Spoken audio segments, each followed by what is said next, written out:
everybody? It's your boy G Fitz here. We have a special edition of Oshin's View. This week's episode, we're gonna really sit down and talk about mental health as it pertains into everyone's life, because everyone has a touch of mental health that we all need to address. There's nothing wrong with dealing with mental health, but we're gonna kick it here at home on Oshin's View. So, my man Niece, what's going on with you, bro? What's going on, man? Just chilling, man. You know, just taking things one day at a time, and not gonna say I'm completely out the woods, but just in a better space right now. Okay, so for the followers and everyone that have been around in this situation, I'm gonna go here with it. Last couple of days, you kind of been going through a lot of ups and downs. A lot of rough patches that's been going on with you.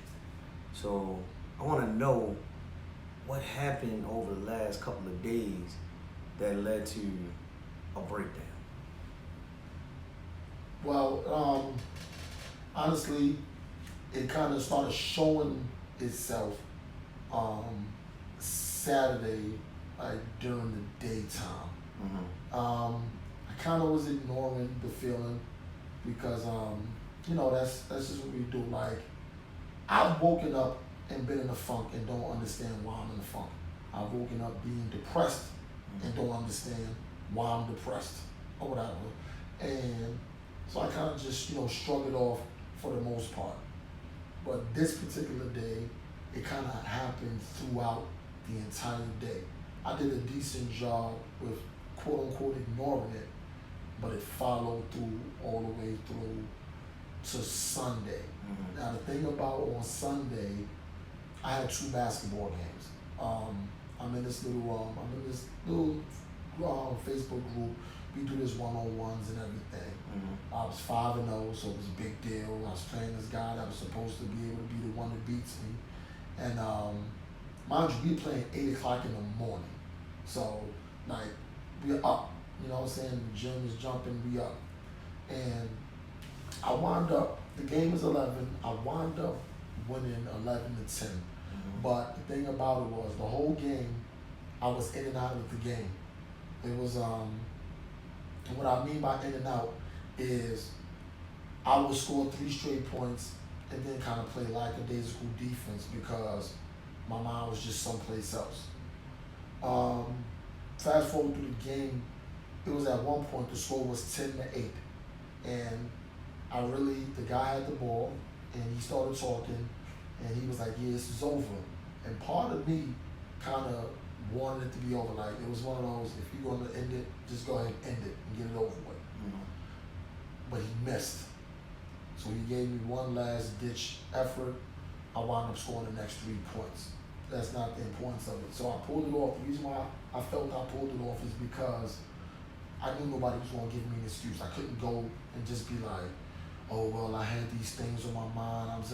Nobody was going to hear the excuse. Mm-hmm. So after that, a couple hours later, I went to my other league. We played our 5-on-5. This is an official league. We won. The team we played against wasn't that good. I knew we was going to win, so I kind of was just going through the motion with that. Then I get home, I take a shower.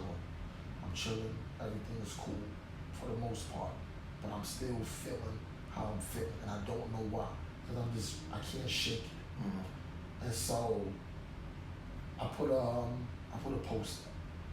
I said, for all those, I said, if I don't get a chance to say I love you, just know that I do something to that effect. I love y'all. And then I ended it by saying, see you next lifetime. Now, see you next lifetime is an Erykah Badu song. And if you've heard the song, it's not about death. But I didn't put any quotations on this post. And the post, I didn't really think people was gonna put too much into it. But the feeling just started fleeting and just not fleeting. It just started growing stronger and stronger. And I remember just feeling super emotional, and I wasn't answering my phone. But for one, my phone was on vibrate. Mm-hmm. And I had fell asleep initially, but I was in and out of sleep.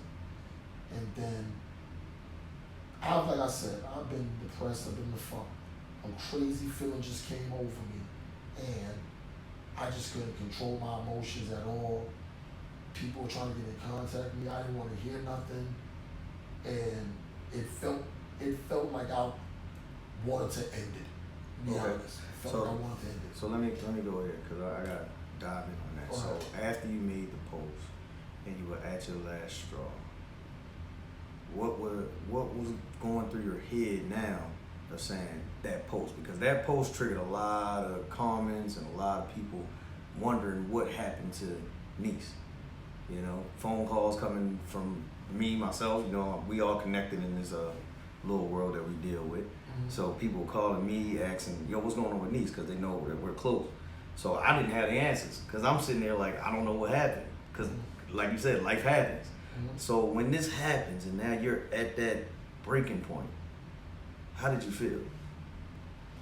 I felt like it was crazy because it felt, and I don't want to keep using the word crazy because it's dismissive, but it felt like at that moment, if nobody, I was like, start thinking, if nobody never heard from me again, it'd be cool. Like, you know what I'm saying? Like, that'd be it. I can just disappear and nothing else is going to come from it. And I could just go about whatever. And if I'm here, I'm here. I'm not here, and that's that. And I remember sitting in the living room, and I have a registered gun. I grabbed it. I grabbed it, and I had it on my lap. I had it on my lap for about an hour, and I'm gonna dive deep with this Yeah, one go ahead. because you got your family involved in this, correct? no, I didn't want to put it like that. My son was already taken out the house. Okay. Nobody was in the house. Nobody was there, so I'm not gonna. Nobody was in the house but me. But you have this registered gun Yes. and it's on your lap for an hour. What's going through your mind? Because physically we know that the gun is on your lap, Yeah. but mentally, what's going on inside your head? The thing about it is, the gun was on my lap, but the bullets were on the table. It was never loaded. Okay. It was never loaded. It's easy to say now that I wasn't going to do it because I'm here or whatever, but the bullets were on the table. All I had to do, but it's a process too. You gotta load the joint, you gotta take the clip out, put it in, you gotta cock it back, and I'm tearing up because I'm like, part of me is like, this is it, but it's like, there's one small glimmer that's like, you know, if you pull this trigger, it's over. Like, you're not going to be able to correct it. And I think, honestly, that was the strand that kind of kept it as balanced as it can get for, you know, that I'm still here. Like, it wasn't an overwhelming, it was already an overwhelming feeling, but it wasn't just that so one-sided that nothing was saying, don't do it. Because it was something saying, don't go that way, you know, so. So, when this happens, do you make the call to say, hey, look, I need somebody to come and get me? Or did someone call to have them come and get you? No, so what happened was this. Mind you, I'm not, at this point, I'm not even on social media. I'm not looking like, and let me be clear. I didn't realize the posts and all the stuff that was happening on the post and the conversations on the post until after I got my phone back. We'll get to when my phone got taken away, but because I just want people to see the picture. It wasn't me in the dark with my hood on, and I had my shorts on. I had a gray hoodie on. My hood was on my head, gun on my lap, or whatever. And I'm not looking at my phone and being like, oh, I don't know who's saying what or anything. Evidently, somebody, well, after the fact that I know, people started saying, go by his house. So, I don't want to mention who. People can imagine based off the post or whatever. and two people came by the house. One of them is a cop. I can say that he's a cop, and one is just they're both close friends, but you know they live in the area, so they came over. They had the helicopters out and everything. They were gonna knock the door down. There was I can hear them at the door, and they're banging, boom, boom, boom, boom, boom. My car's in the back, so they can see the car. They can see the car, so they know at best he's inside the house. Right. But he's not responding. So, did something already happen? Is he well inside there? We don't know. Face full of tears. Whatever. This part I really wasn't going to dive into it, but I just want to give people like this clear of a view as possible. They got the code. They got the code to the front door, to the door, because they were ready to knock it down. The guy came in with the battering ram, and everything. The helicopters was going off. I was still in that mode, but the difference was this: I got a gun on my lap. Oh, I don't gotta shoot myself now. They see the gun on my lap. They can shoot me. Maybe they'll shoot me. That's how I felt. So now it's like, okay, even easier. I don't have to pull the trigger. They're gonna pull the trigger. So they open the door. They don't bust it down. They open the door. They're calling my name. I'm not moving. Head down. And I'm like, this is it. This is it. They see the gun on my lap. They tell everybody retreat out. So they get out and they're like, gun, gun, gun. So now everybody's drawing down. One of my friends that were there, he came back into the house, which was, I don't even know how they allow him to come back in the house, but he came in the house. And this is the non-cop friend, correct? Yes. Okay. He came in the house. I tossed the gun, because at first he waited too. This is somebody that know me over 20 some odd years, but he don't know the mindset. He walking inside the house, he seeing this man with a gun in his lap. He don't know what kind of time I'm on at all. He don't know if I'm there to start taking people out and then take them out. He don't know, and I can't, what am I blaming him for? Like, you know, he doesn't know. He still got his own safety to deal with. So I tossed the joint. After a couple of minutes, I tossed it away. He comes in, he retrieves the gun. He sees where the case and everything is at. He takes the case, he puts it in the case, he walks outside with it. He's telling them like, yo, because they already know I got a gun. So they the police are proceeding with caution because they still have to make sure you don't. They don't know me at all. They don't know me at all. I'm not blaming the police at all. They did exactly what it's supposed to do. Whether there's a gun on, it's a wellness check. He's got a gun. We gotta proceed with caution. We can't do anything or whatever. So clearly, they got the gun. But now I'm still inside there. But the thing is, they don't know if I got other guns in there. So they still gotta proceed with caution. So they make their way in, and then conversations began. They asking, first off, is there any more guns in here? No. Is anybody home? No. Okay, such and such. Mind you, they don't put no cuffs on me or nothing at that point. They're just talking to me or whatever. But I'm not really saying much back because it's like, now I'm like, oh, where do we go now with this or whatever? And I'm kind of solid. Friends is talking, but they can't just sit there forever while I'm just sitting there or whatever.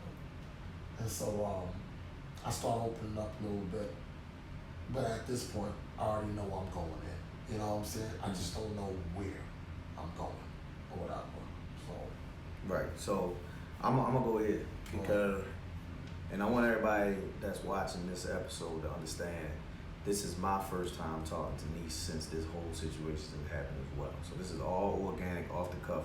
There's no bullshit, and ain't no pre-recorded, no pre-rehearsed, anything of that nature. This is all 100% real. When this goes on, before the police get there, when you have the gun in your lap, bullets on the table, did you think about anybody else? And when I say anybody else, you know I'm talking about your son. Did you even think about him at this point? Because now, if you end it, like you just said, it's all over.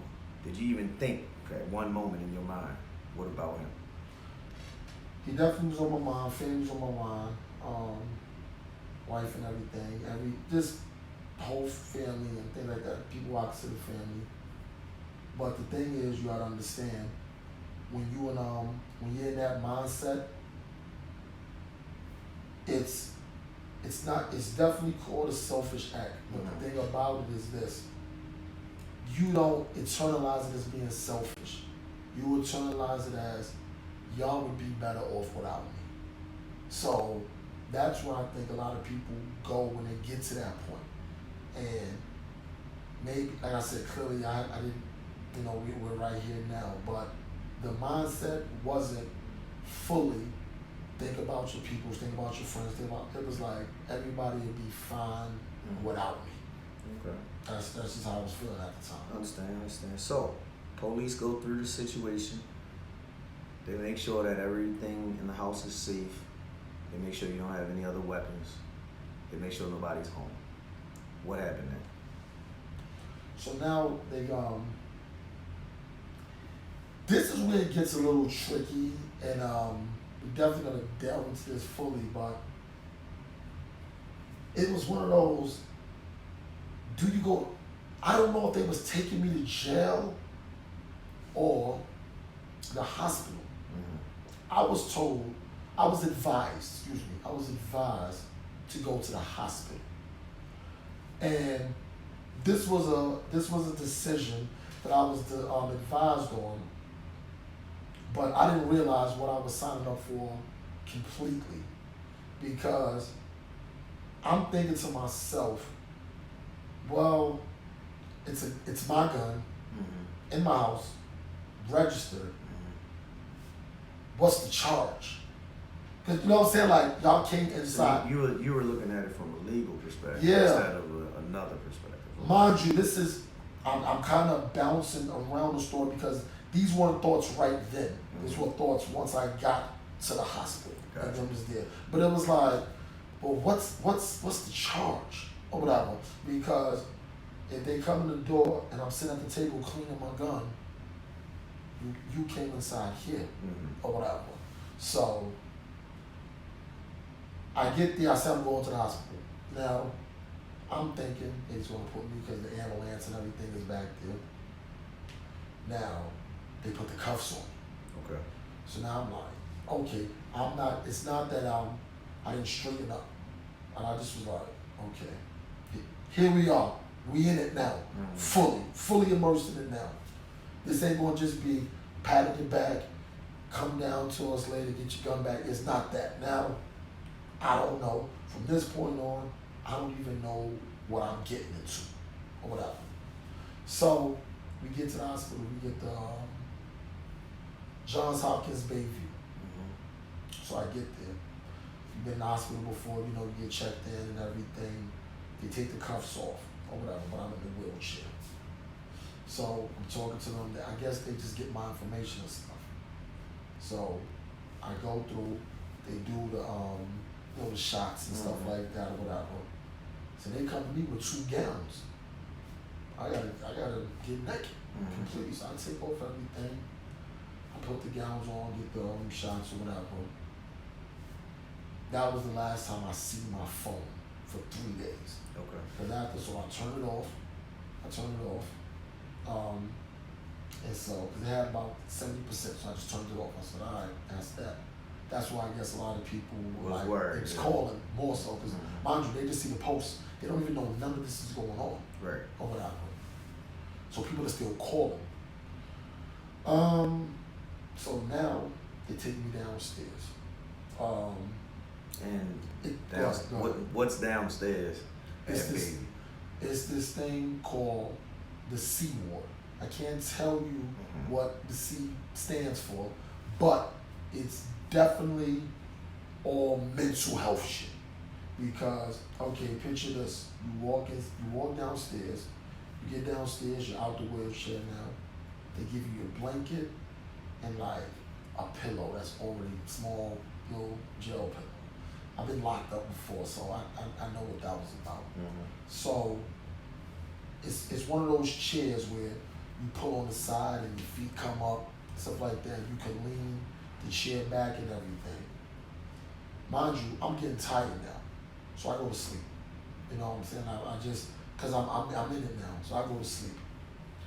I probably wake up. No, I get awoken around 4 something in the morning by psychiatrists, cause they not gonna wait. It's none of that. Oh, let them get his sleep. No, we need to talk to you now. They wake me up. Niece, Okay, so I go back. I'm talking with her. We have a pretty lengthy conversation. So afterwards, she was like, "Would you like outpatient?" And you know, the outpatient is you come and go. But she was like, "I kind of think you need to stay." You know what I'm saying, for a few days or whatever. I'm not really paying it full. Like, I'm not getting the full gravity of it. And I'm just like, all right, I can stay or whatever. And so, because I think the reason why I chose to stay, because I didn't sort anything out yet. Okay. I still got all these feelings. Nothing sorted out. I'm still in it. It's just now, on the legal side, it's involved. So it's just like, it's almost like a person.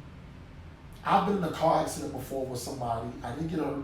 I've been in a car accident with somebody because the person that was driving had a diabetic episode and they passed out the wheel. And we wound up going into a ditch and stuff. We didn't get hurt, the truck flipped and everything. But I say all that to say, I was fine out the accident. He might have had a scratch on him, but he was still knocked out because he was diabetic. You see what I'm saying? So it's like, the reason we got into the accident isn't over because the accident's over. Right. He still has to get insulin in him. That's how this situation felt. Okay, you're in it on the legal side, but it ain't over. Right. Because you haven't sorted out why you feel this way. Nothing has been accomplished that way. So, trying to navigate between the two. And it's not really judged correctly. So, I was advised again, a lot of advisement. I was advised again, take a few days to yourself. I'm like, all right. So I go back to sleep. It's around 6 in the morning. So I wake up maybe around, I want to say 11 o'clock. And I ain't up shit. Martin was on. They got BET.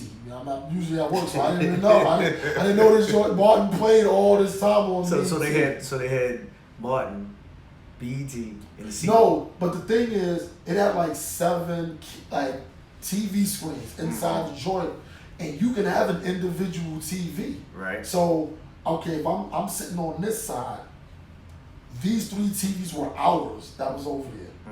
And the other 3 joints or whatever TVs were on that side. But you can always individualize your joint because everybody had their own speaker. Gotcha. So turn it up. So I'm looking at Martin. But the time is dragging because one episode is 30 minutes, really 20 some odd minutes.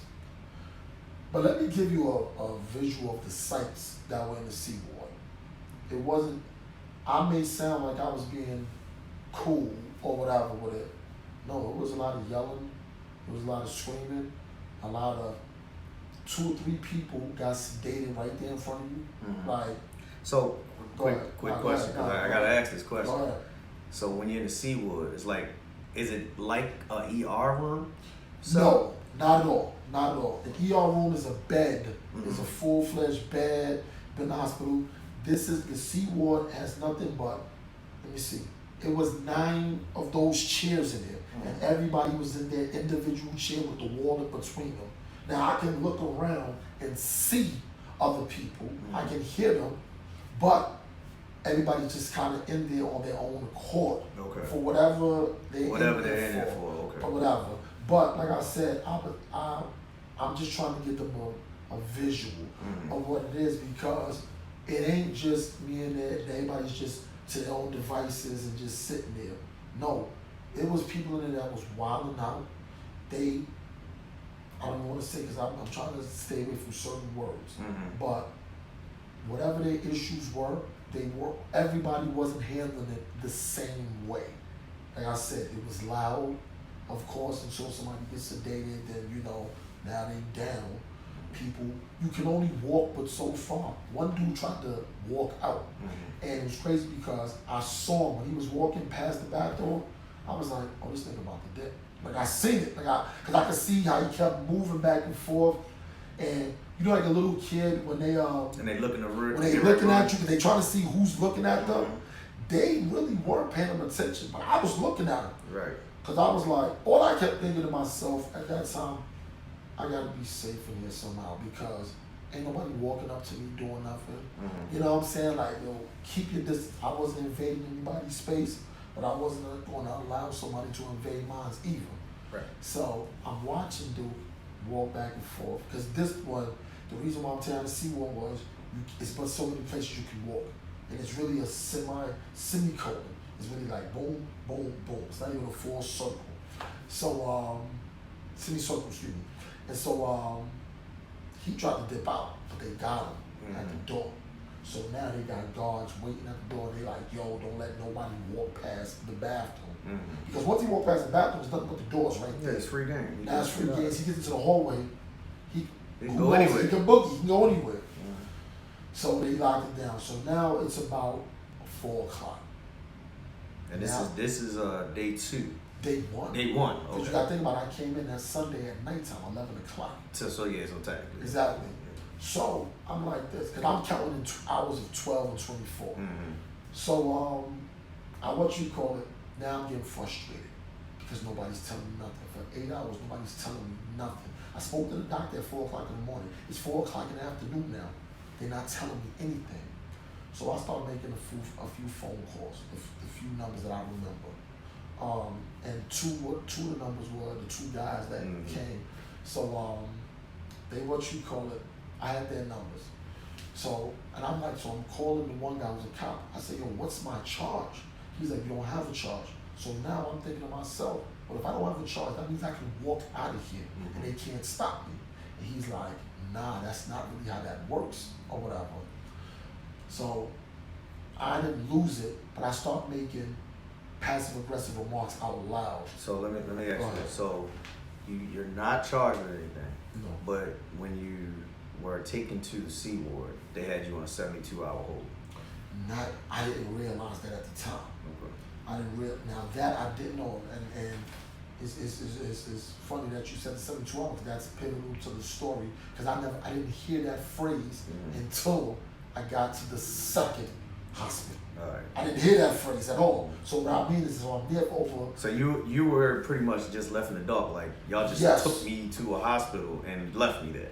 There's no plan of action of how we're going to move forward. Okay. Because I want the help, but you're not telling me anything. So I kind of put the issues to the side. So now I'm like, because now your mental, it seems, and I'm asking this because that's what it seems like. You're in a situation where you have no control and you don't even know what's going on, and now you're trying to get that control back. That's what it seems like. That's exactly what it was, because I don't know what's going on and I need to know. Now I got a thirst and need to know, where do we go next? Because it can't just be sitting here for these hours. Like, it's not a detox thing. It's not if you're drunk and they sober you up, you get some fluids, you go home. But they're not telling this. And I done signed a few papers and stuff. No medicine, I didn't take, I don't need no medicine, I'm good. I don't need none of that. Or whatever. So, I start making passive-aggressive remarks out loud. And what I mean by that is, I'm saying stuff because I feel if I say it, they're going to have to respond to it one way or another.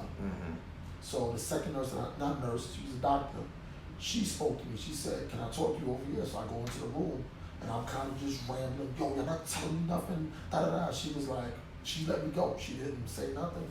She was like, well, the first thing I need you to do is stop saying that you're about to walk out. Because, mind you, Duke already tried to leave, and now they on high alert. It was already 2 more episodes where detain somebody. They had to detain somebody. Like, you're watching all this. You're right there. And it's part of sending a message. They want you. Yo, motherfuckers that crazy. This is what's gonna happen. So I'm like, she's like, you gotta stop saying that. She was like, you can be here to up to 14 days. She's like, and we can just say we were just observing. But she was like, you're probably definitely going to be here no minimum than 72 hours. That's when I said the 72 hour hold. She was like, that's when we have to at least let you know. And she was like, and after the 72, it doesn't mean you just get out. It means now we have to have an evaluation of you, and we'll determine if it's time or if you need more time. So she said, we're trying to get you a bed because the clock, this is another part too, the clock starts once you get a bed. It doesn't start. So technically the 72 hours don't start. It didn't start all them hours until I get a bed into a room. All that time I was there, didn't matter. It didn't matter. It didn't matter. But just, I could have stood there for 72 before they even put me in the bed. So this is what those days are coming at. 72 hours, what's that? 3 days, right? Technically, so that's 3 days there. Plus with the time that you were there until you get a bid. Now you got to start another 30, like it can be 72 or whatever, 14 times 24 is, whatever that joint is. So around 5:30, the doctor comes back, she says, oh yeah, you've been accepted, we have a bed for you. I'm thinking upstairs. You know what they tell me? Where they put it? Howard County General. I'm like, what? We're getting further and further out. Because you think of where you live at, proximity. Now I'm like, mind you, my car's home. I have no phone. I'm like, shit, they about to put me out. So they said they're going to come get you at 7 o'clock, 7:30. They want to come and get me around 7:10. I don't get strapped. I get strapped in, but I don't get like. You don't get super detained. There's no cuffs, no none of that stuff. So I get in. You don't have a white jacket on. Nah, and I'm not gonna say that's a misconception, but you won't get a white jacket inside the C ward anyway. Like you won't. Like I know the idea of the padded room and stuff, and this is why I'm being so detailed with it, because I know a lot of people think about the psych ward. I'm technically not on the psych ward yet. Or whatever. But we must be getting there then, because that's what we're talking. So keep going. We're headed to the psych ward. So all I know is I got a bed now. You got a bed. Fine. So I get out to Howard County General, and we get there. It's a lot brighter, a lot bigger, of course, but we on the ward. So they got their own set of, still the gown stuff I got on. They got some other stuff. Scrubs, they like scrubs like. So they give me my stuff. They put my personal effects. They put it up and everything. So they already having a group. So I'm in the group. There's like 9 people on the group. Now, these are people that have already been there. One lady was already there for 2 months. She was there for 2 months. Everybody else average being there for about 2 weeks. Average. And so I'm talking and everything, but they're like, yeah, we got a new person in the group, da da da da. So I'm like, yeah, what's up? They don't ask you. It's like, they're not gonna be like, yo, so what you waiting for? They don't say that. But at the same time, you looking around, I'm looking at people, I'm kind of like, okay. You can do the eye check judge, like just looking around, just like, okay, I want this, that, and the third. So I don't change into my stuff yet, because I want to take a shower or whatever. So after we do the group, I talked to the person that's running the group. She really was just like a nurse, she wasn't even a therapist or nothing like that. So they give me my stuff. I said, yo, can I take a shower? They was like, yeah, here's your room, da da da da da. They got the little snack, little cranberry things, whatever. I had like some chips or whatever. So they give you this paper and they say, yo, you have to fill out what you want to eat. But it's the whole day. You gotta fill out your breakfast, you gotta fill out your lunch and your dinner. And crayons, you can't get, it's no pencils. You know why you can't get pencils? Yeah, because it's a threat. It's a threat, so no pencils. I haven't used crayons since I was a child or messing with my kid and other kids and stuff, but this is how I'm writing in crayon. So I put my stuff in, I was too late to get my breakfast because they do it like 3 o'clock in terms of So they give you whatever they give you time, they give you whatever they got. And I wound up getting some eggs and stuff like that anyway. So anyway, I go take a shower, they give you this deodorant that it just says like lemon. You know what I'm saying? Like that's the deodorant.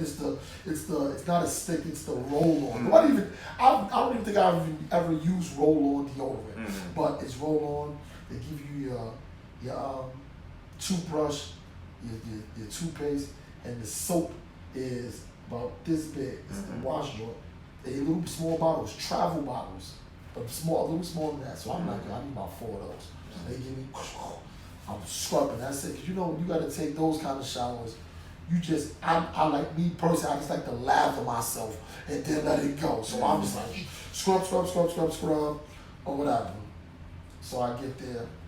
You're still feeling clean, but you know, it ain't the same as when you're taking a shower at home. So I'm talking to a dude, because the dude who I was gonna happen to be in the room with, he was leaving the next day. He was getting released, but he'd been in there for 2 weeks already. So I'm talking to him. I'm like, yo, I didn't ask him what he did. I just was like, yo, how you get up out of here? He was like, yo, you're gonna have to participate in the groups.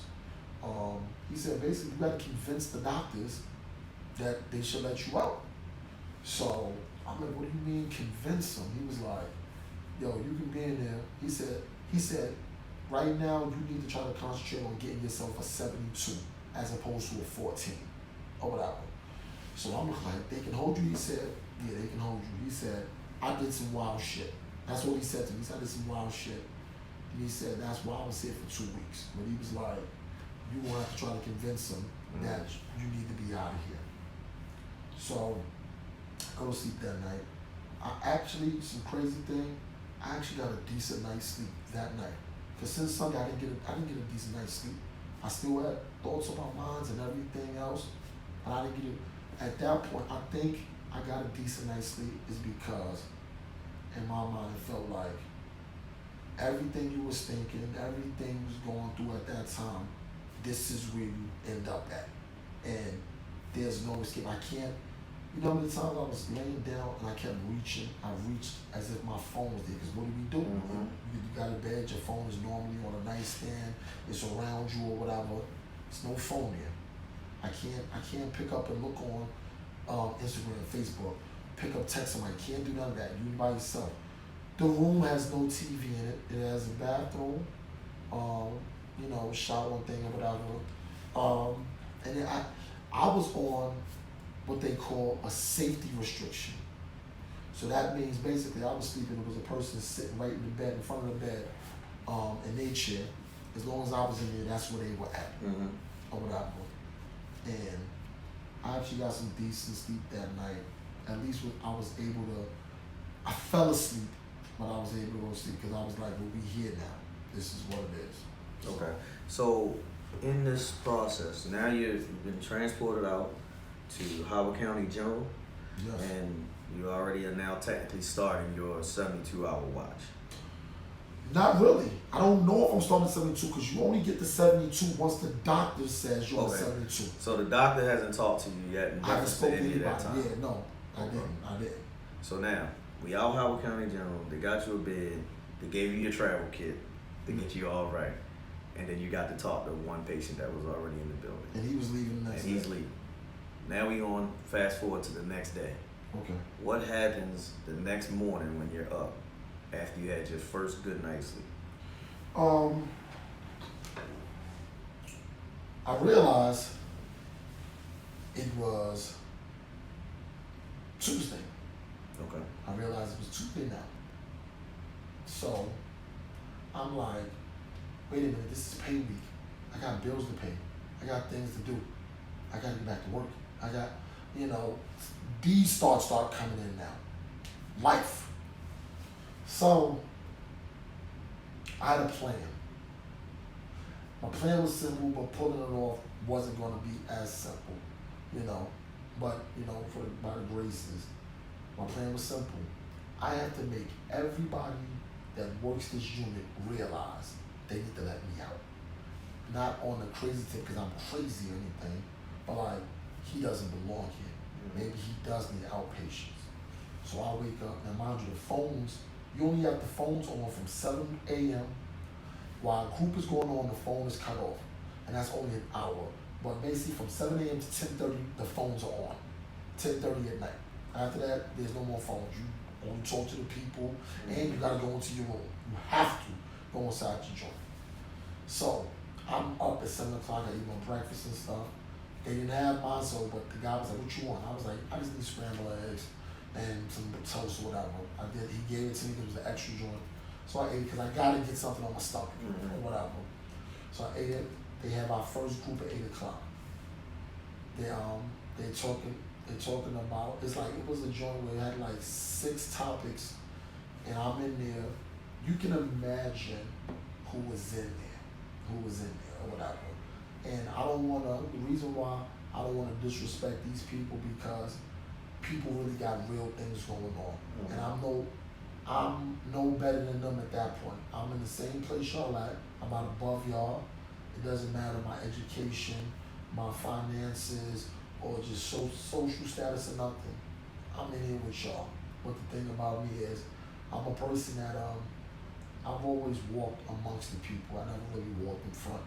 Even at times where I'm put into a position of leadership and I just take on the role or whatever. But when I was inside there, I knew I wasn't in there acting like I was better than anybody. So we're in the group and everything, and I'm kind of answering all the questions, and because I'm in there for different reasons, not better reasons again, but I'm still who I am, mentally and academically and everything. So I knew that was, because even the lady was kind of looking at me like, she was asking certain words, and I knew they didn't know, but I knew it. Like, oh yeah, this is such and such, so I'm explaining correctly, and she's looking at me every time I'm answering it like, who is this? Like, is this a prank or something like that? So she pulls me to the side after the group was over. She was like, I'm a therapist, da da da da da. Can you talk to my office for a minute? So I talked to her. I explained the situation to her. She then tells me after that, she was just like, yeah, you need to, I said, who determines if I get out of here at a certain time now? She said, the doctor. And she said, honestly, he's a real good guy. I believe if you talk to him the way you're talking to me, you're not going to be here for long. But this is not them saying, she's not guaranteeing me anything. Yeah, she's just saying it. She's just saying it whatever, at her best, at her professional opinion. So now I'm walking around the unit. My thing is, I'm a Law and Order watcher. So I can watch Law and Order. SVU? No, I can watch all of them, but the thing is, the reason why I ain't gonna say I don't like SVU, because I can't watch it, but Special Victims Unit is always a victim. Like the regular one it's not always a victim. Right. Sometimes it's just fraud and stuff like that. It's not always a murder. So anyway, I still have to say, so after I watched maybe, because my thing was this, I wasn't watching any more movies, like any more things that like Martin's 30 minutes. Law and Order is an hour. So time is moving because episode 1, it's an hour. You can look up 2 o'clock, 3 o'clock now, 4. So that's how the time is moving. So before the doctor saw me, I was walking around. A guy comes up to me, and I gotta tell this story. A guy comes up to me. I thought this guy was older than me. He was about 6'4", 6'5". He definitely was taller, had a little more weight on him than me. And he just walked up to me with his cards out. Pick a card. And mind you, he was like from the Middle East and all that. And so, he talked in that voice like, hey, pick a card. Like, 7-Eleven-ish type thing. I said, okay, I'll pick a card. It was, I picked the 5 of diamond.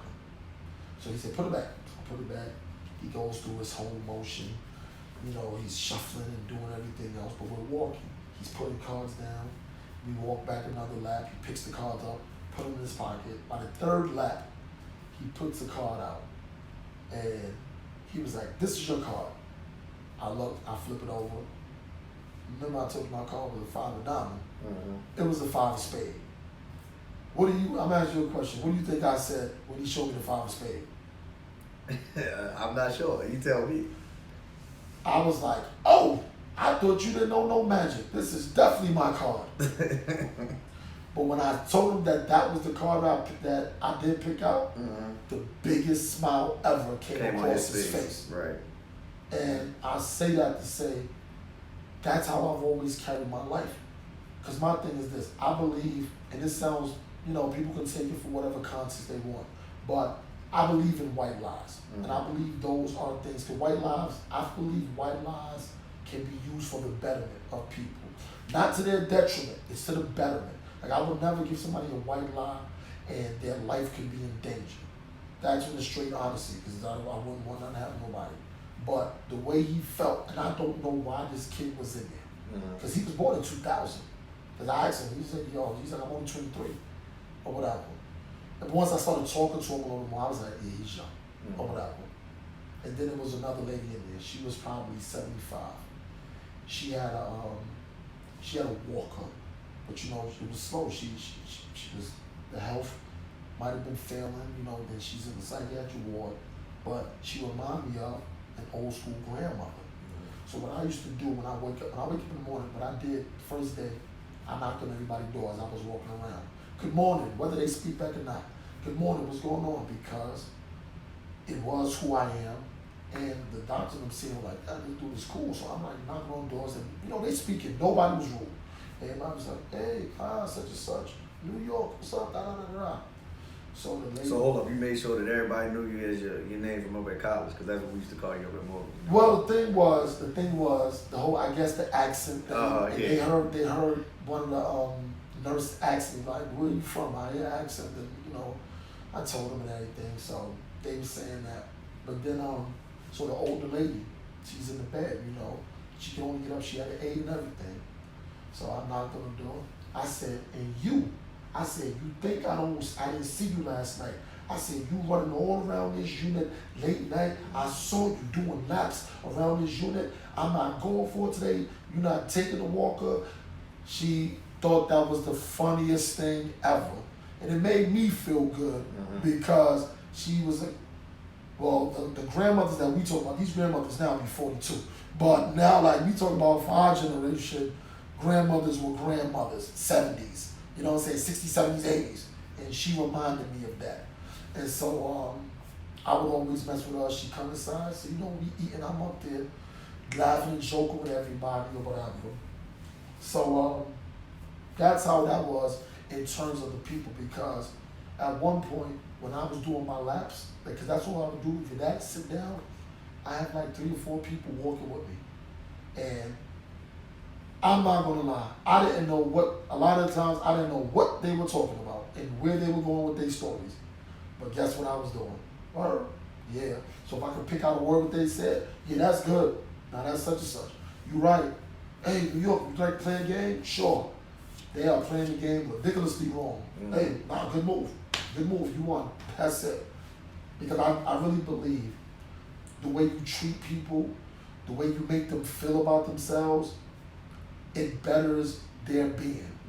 It betters their being and everything. All right, so now, that's actually great, man. That was great. So, we're in day 1. Day 2. You're going into day 2. Yes, okay. Because you're talking to everybody, and you already talked to the therapist. Now the doctor. But yeah, that's what I'm getting at. Okay. We getting ready to go to the doctor. All right. Because the doctor has to come in to pretty much allow you to go home. Or say, you want to stay a couple more days. Let's get there. So, the doctor, after group and after, I believe he spoke to the therapist, because he came right into the open space where we be at, like where the TVs are at. He came over there, he called my name out, government, and he said, he came in, and he said, come to my office, I'm Dr. da-da-da-da. I said, okay. And I remember I get in the office, I sit down, he closes the door, he takes a sigh like, and the first thing he said was, what are you doing here? Because what I think, he told me, he said, I done spoke to the nurse. He said, I spoke to all the nurses here. I spoke to the therapist. He said, what happened? Without rehashing everything, of course, he's the doctor. Now, I know this is top of the food chain. He's the one that determines where everything is going to go. So if I can have that conversation with the therapist, I definitely got to have it with him fully. So I give him the whole context of everything. He determines, he says, So we talking, first of all, we in there laughing and joking. When we got out, people were like, yo, that's the longest the doctor's ever been in there with a client. He said, everybody was like, yo, he's normally in there with a client no longer than 10 minutes. He said, y'all was in there for 35 minutes. And they was hearing the laughing and stuff. So he says, it sounds like you just had a bad day, a rough night, and you made some decisions that could have, that could have cost you more or whatever. And so he suggested outpatient therapy and things like that. Now this is the part that I want people to hear. This was at 11 o'clock on that Tuesday, a.m. The words that came out of his mouth, he literally said, do you want to leave today? He was ready to release me that day. But hold up, before you go deep. Go ahead. Sounds like you and the doctor had the same mindset and statement, because at the beginning of this interview, you said when you were sitting on the couch with the gun, you had the thought before the police came and potentially did the battering ram in your door. If I do this, it's done. Yeah. The doctor said, you can lead to doing something else to make you be done. So everybody's saying the same thing. Yeah. So now we're going back, like you said, 11 o'clock Tuesday. Yeah. He goes, do you want to leave today? I said no. I said no. I said I want to, I said I'll leave tomorrow. But I said, I just want to finish the experience or whatever. And it wasn't like I was actually put on the 72 without being put on it. It only appears that way because of the time I was there, but the words, the 72 hole, never came out of his mouth. So I'll be clear about that. It never was sanctioned for that, because if he was gonna let me out that day, there's no way that's considered a 72. But I said, you know what? I had some other things that I wanted to hash out and write and just experience, because for the exact same reason why we're doing this is because I'm trying to take people into their minds and as close of a look, because people think they know what goes on in the psychiatric ward, they really don't know. Like I said to you earlier, when you said they put you in a white jacket, and we laughed about it and stuff, but the thing about it is, if I never been inside one too, I would have thought that as well, because that's what people associate. Perception that they put out there. Exactly. The perception is padded walls, can't move, such and such. And I'm like, they have quiet rooms like that, but you gotta be at another level. Like it's all individualized. It's not the doctors aren't sitting there saying you're crazier than this person, this, that, and the third. Like, you have to aid to a lot of it. Because once again, I will never say these people's name, and I know their names, but I will never say their names. And I know I'm keeping it focused on myself and a few other people that I mentioned. But once again, it was people in there. Things was happening. We had one young lady in there. She cussed out everybody, every time, or whatever. She didn't cuss out me, because I kind of was like whatever. But she was cussing out everybody. She spit on a few people. Like it was definitely things going down there. Some of the perceptions, there are perceptions, but they would have just been good guesses into what they think really goes on in there. And those things were there. I'm just trying to be respectful of, people's things, even though I'm not saying names, but not trying to give that. So I told him I wanted to finish out the day and everything, and I'll leave the next day. And I used that day to I want to say, just collect information about not just myself, looking at, this is where you can be. Like, it's either this or jail, because that's the whole thing. It's not a trade-off, because, so imagine I got the gun and I decide to hurt somebody else. Ain't no psychiatric then. Yeah, you already know where you're going. Not going to jail. Only way I may wind up in a psychiatric ward then, I gotta do something heinous. That's like, whoa, this is not regular. He's on another level of it. So he's going to be detained, he's going to be in jail, but he's going to be on this. Wasn't thinking that far. You seem like that. So, the rest of the day, I was a little more high spirited. The doctors, they came, shook my hand and stuff. And they was like, yeah, Now, the crazy thing, I want to say this. They had these guards in there. They didn't have any guns or nothing or whatever. They weren't the biggest of dudes. And I didn't really like how sometimes they spoke to the clients. But this is the thing. I'm in there too. So I'm no different.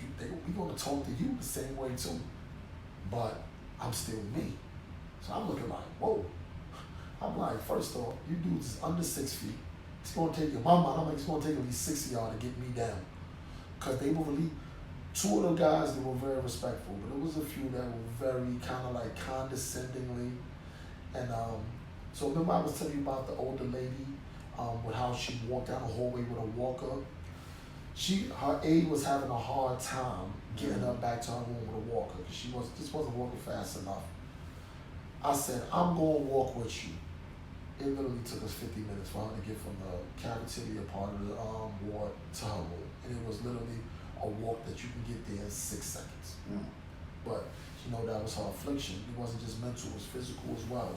So I walked with her. So we had to weigh her on the scale. So I told the guy, one of the guys that was doing the weighing, he was like, yo, can you help me with that? You're not supposed to go inside somebody else's room. And I know that, I never crossed the line, whatever. But I was on the left side of her. So of course, technically, I'm inside the room because we put the scale right in front of her door. I just see this 6'5" dude. He's like, sir, is that your room? I said, nah, it's hers. I'm just helping on the scale. I'm gonna need you to get out that room.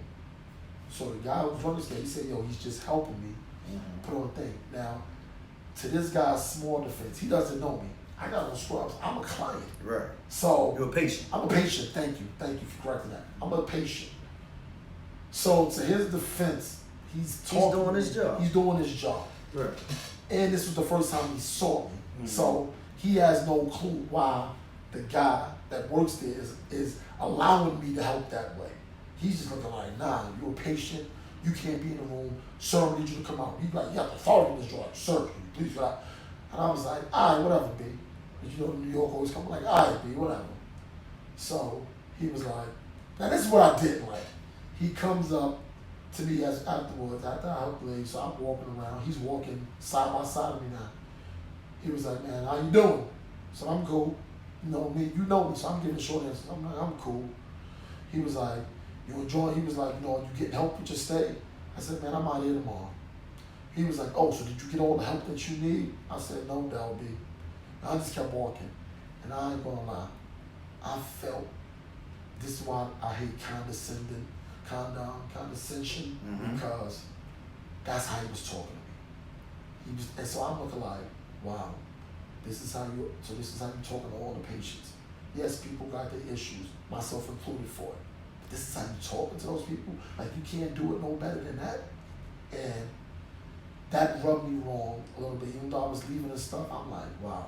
So this is the kind of shit that goes on with certain people, that this is how you do it. For the most part, the nurses were nice. They were patient with everybody. Even when people was cussing out, nobody let their emotions run high against it. They knew it wasn't personal. But this particular person, it just rubbed me the wrong way. Now, and he had a little size to him, so I know why he was acting how he was acting. That would probably be the only thing that I wasn't feeling about the experience or whatever. Well, that happens sometimes when you're looking at it from, like I said, you're on a patient side of it and not the actual person in control. Yeah, I get that. So I get that part of it. So now we at day 3. It's time to get released. What happens from there? So that night, took a shower and stuff. No, actually. Hold up, did you take a shower again with the travel kit? Of course, it's nothing. The good kit is always there. I needed some more soaps and all that because I definitely ran through the first 4. So they gave me the soaps and everything. I said I need a whole brand new thing or whatever. They gave me that. So I stayed up the whole Tuesday, and I'm a napper, but I stayed up the whole Tuesday because once I went to sleep at night, I wanted to be out. You know what I'm saying? And it's rare that I get 7 to 8 hours of sleep anyway. So I knew I was gonna wake up in the middle of the night anyway. Right. So I wake up maybe, I go to sleep at 10:30. I wake up maybe 3:30 in the morning. So I was like, so they was like, you need something to go to sleep? I said, for the 1,000th time, no, you're not giving me nothing. But I said, but I can take you some cranberry juice. So they gave me the big cup. See, that was a little favoritism they was doing with me because they gave me the big cup with the, I don't know what it is about that hospital ice. It's something extra about that hospital ice. And they gave that to me. I poured all my cups of cranberry juice in it. You know, I drank that. Then I kind of went down. You know, I stayed up. They gave me a crossword puzzle, which I was mad at because I messed up on like 3 of them. I was like, damn, this shit is harder than I thought. But, you know, after I got like 2 right, I was like, it's like 5:30. Then I went back to sleep. And I was back up at 7 o'clock, you know, doing my breakfast thing, doing my walk around the unit and everything, people walking with me and stuff. Then it was just like, you know, the last few hours, they pretty much got me out of there. After I spoke to who I spoke to the social worker and everything else. It was funny because the social worker was from New York as well. And we didn't know each other, but I knew what high school she went to and I knew where she lived at when she said she was back home and everything. So we got to chop it up. She pretty much was like, yo, you know, you gonna get your help because, you know, you don't want this to be a continuous thing, you know. That, you know, it was more so of that, pretty much with the doctor saying she was a black girl too. And so they called my Uber and everything. And I spoke to everybody, you know, before I left, everybody was like, yo, good luck, you know, such and such and such. And, you know, gave everybody the deuces. My boy Hasi, I'm only gonna say his name because, you know, whatever, that's not his full name, but we just call him Hasi. I said later to the older lady and everything, I said, hey, take care of yourself. Stop running and doing them laps, you know, just joke with everybody else. I even said something to the girl that was kind of wild, and I said, hey, cut it out, man. Nobody here want to fight you. Get out of here. She was like, get out of here like that. So I kind of left like that, or without, you know, the nurses and everybody. Hey, it's a pleasure. You get yourself without. Went downstairs, got my phone back. I turned the phone on, and all the text messages, all the default, just it was off the hook. So let me ask you that question. So when the phone comes back on, and you see all of the text messages, and you see all the missed phone calls, you see all the voice messages, how did you react? Did you go back in reverse, or did you charge forward? It was emotional because when you're going through whatever, and like I said earlier, when I said it felt like y'all be better without me. Ain't nobody thinking about me, but a handful of people, or this, that, and the third. It was overwhelming, but in a good way. You know, a lot of people, everybody, I think everybody was like, yo, we love you. You know what I'm saying? The world is a better place with you in it. We love you, miss you, need you to, you know, such and such. So it was overwhelming in a good way. Okay. And, you know. Let me ask this one. This is another question. Right. Why was it so important for you to reset and start over? Because I just needed to know, I needed to feel that whatever I was going through, the thing about life is you live life long enough, if you're lucky, you see good and bad times, and if you're lucky, they come back around. But I don't need to react the same way if it ever comes to that point again. You know, I use resources, use the people that say they care about you and this, that, and the third, reach out. Because it's, of course, in hindsight, it was better ways that this could have been handled. Way better ways. But when you don't think there's no better way at the time, like when you living in it in real time, excuse me, you don't see it like that way. So what I can say I got out of it is, if it gets to that point again, and I'm not meaning it as extreme, but when I start to feel a certain way, there's nothing wrong with me reaching out and calling some people. Oh, yo, can you come over? I just need to talk. Let's go somewhere. Let's do that. I think I would utilize the people to my advantage. You know, that would help me through things or whatever. So. That's the last question on my end, okay. Unless you want to keep going. Because right. It's always good to talk. Yes. And I think that's something that, personally, I think everyone needs to do whenever they have some issue, especially if you have a tight-knit circle. Let it out. Talk about it. Because when you're a family, that's what's going to happen. Family should be able to listen to each other. Yes. So I get that. But here's a question. Have you thought about how you would incorporate things in your life to prevent something like this from happening again? I feel I would tackle it totally different. It's not about a situation or situations, because you notice I never really The reason why I'm choosing not to get into specifics on the thoughts that were on my mind and what could have led to it is because before we did this, I was thinking to myself about just flat out saying it, but I felt if I just said what was the pinpoint reasons why I might have to break, the message might not have been received the same way, because just because those things were breaking points for me, that doesn't mean that's the only form of mental health. Right. So I wanted it to be anything. It's basically, I didn't want to trivialize anything that somebody else is going through, because just because I went through what I went through with that doesn't mean you don't have mental health issues because you didn't go through that. Yours could be something totally different. That's why I chose not to address pinpoint wise for myself, because for that I wanted it to be more general and let people just understand you're not alone. And the only sad thing that I can think about, I'm fortunate to have that all these people were checking out, and that was just 150 text messages. We're not going to talk about how I would say, for example, I speak to you and you told me it was a certain group of people that were calling you. You see what I'm saying? So imagine if it's 150 people, but it's 150 people calling them. So it's even more than that. So this is possibly thousands of people trying to figure out what's going on. It's so crazy, because I am going to get you with another question in a minute, but it's crazy how we're all connected. Like you just said, by us having just one person that we all know mutually, they know another 20 people that be like, yo, what's up with him? Because I know that person on another level. And when I get the call and they say, yo, what's up with me? I got him. I understand what's going on. I just talked to him. Little small things. They like, oh, all right, because I know you with Oshin's View. I know you doing the show. Or I know where y'all been at since 20 years. All right, bet. That's my guy. I'm going to check on him to make sure he good, because I know you might not be able to get around to him at this time. So to get those calls and then to come back and say, yo, niece is okay. He's okay. Because they were worried. I was worried. I just was trying to wait and see what happened, because I didn't even have the phone myself last week. Yeah. So I get that. So we glad that you're back. Now I'm going to ask this question, because this can go into it. Do you think social media leads to more issues with mental health? Yeah.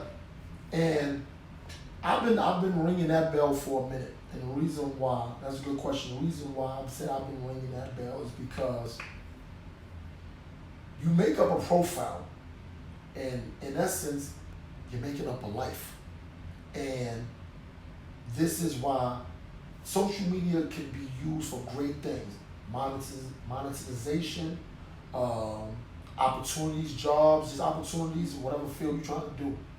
But if you look at it, there's been times I've been looking at social media, I'm like, damn it, everybody is up.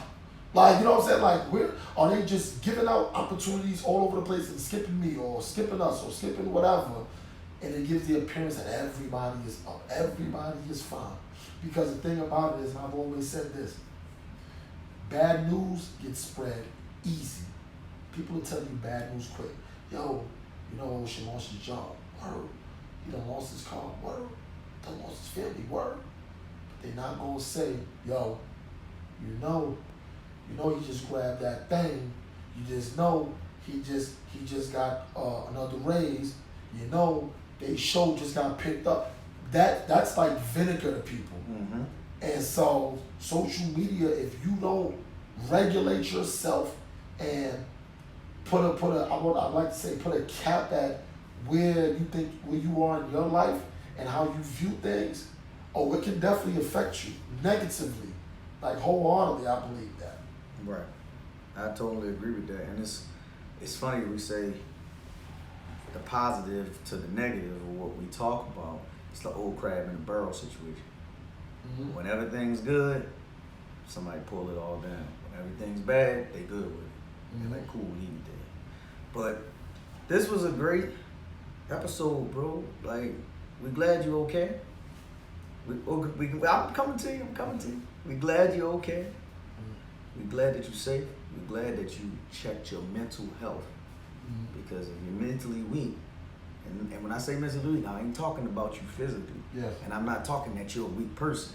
Yes. But when you have that mental weakness that time, it ain't nothing wrong with letting it out and taking a break. Ain't nothing wrong with actually resetting. So I'm glad that you went out and you reset yourself so you can get back to where you want to be. Yes. What's your last thoughts and your last words? What I wanted to say was, sometimes it was one of the questions that they asked me inside when we was doing group, and they asked, what can you do when you get to a point of when you feel a break is coming? And of course, it's not just one thing. There was a lot of things that were put underneath this particular topic, and they came around to me, and one of the things I said was, scream. And they was like, explain. I was like, we've all been there before, where life may not be, as they say, lifing or whatever, or it is lifing, and sometimes you just literally let out a scream, like, ah! And you get it out your system.